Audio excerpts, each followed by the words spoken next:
দীর্ঘ ২৬ বছরের ক্যারিয়ারে শাকিব খান পেয়েছে অগণিত ভালোবাসা এবং সম্মান। সিনেমা ইন্ডাস্ট্রিকে ভর করে তিনি তার নাম যশ খ্যাতি অর্জন করতে সক্ষম হয়েছে।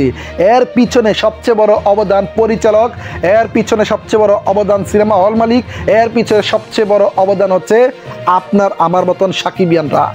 আর এরা যদি না থাকতো তাহলে আজকের এই শাকিব খান এই জায়গায় এসে পৌঁছাতে পারতো না, এমনটাই দাবি করছেন প্রত্যেকটা হল মালিকরা। এবার শাকিব খানকে কেন্দ্র করে হল মালিকদের পক্ষ থেকে একটি বার্তা আমাদের চোখের সামনে এসে পৌঁছিয়েছে। তারা বলছেন শাকিব খান এমন একজন অভিনেতা, তিনি যদি সিনেমা দেয় তাহলে আমাদের বিগত 6 মাসের যে টাকাটা লস হয় সে টাকাটাও উঠে আসতে পারে, কিন্তু শাকিব খান ব্যতীত অন্য কোনো নায়ক কিন্তু সেটা পারছে না। আর শাকিব খানেই বাংলা সিনেমার একমাত্র ভরসার আলো আমরা মনে করছি।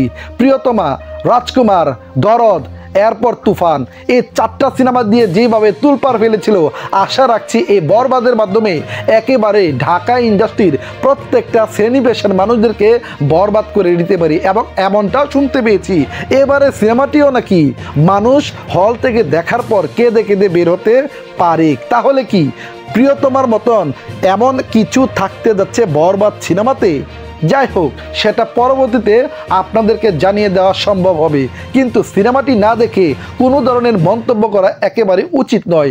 আমরা বরবাদ নিয়ে বেশ উচ্ছ্বাসিত এবং আশাবাদী।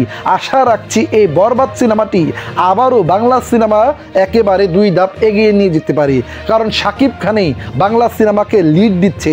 আপনারা মানেন বা না মানেন, শাকিব খান ব্যতীত হল মালিকদের বেঁচে থাকার ভরসা একেবারেই নাই, কারণ বাংলাদেশে এখন সিনেমা হলের সংখ্যা একেবারেই জীর্ণ শীর্ণ হয়ে গিয়েছে।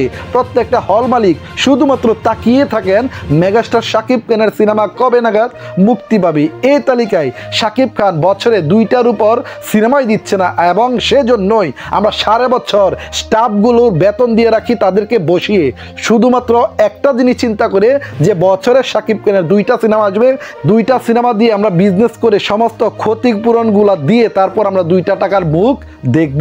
আর এটা শুধুমাত্র শাকিব খানের উপরেই ভিত্তি করে কিন্তু আমরা হলগুলো এখন পর্যন্ত বাঁচিয়ে রেখেছি।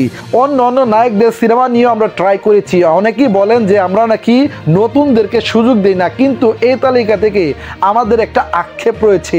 দর্শকদের রুচি অনুযায়ী অন্য নায়ক যারা আছে তারা কিন্তু সিনেমা করতে পারছে না বিদায় আমরা সিনেমা নেওয়া সত্ত্বেও কেউ কিন্তু হলের মধ্যে সিনেমা দেখতে আসছে না। আর এতেই আমরা ধরতে পেরেছি শাকিব খানের বিকল্প এই ইন্ডাস্ট্রিতে কেউ হতে পারে না। তাই শাকিব খান যতদিন আছে বাংলা সিনেমার হলগুলো ততদিনই টিকে থাকবে।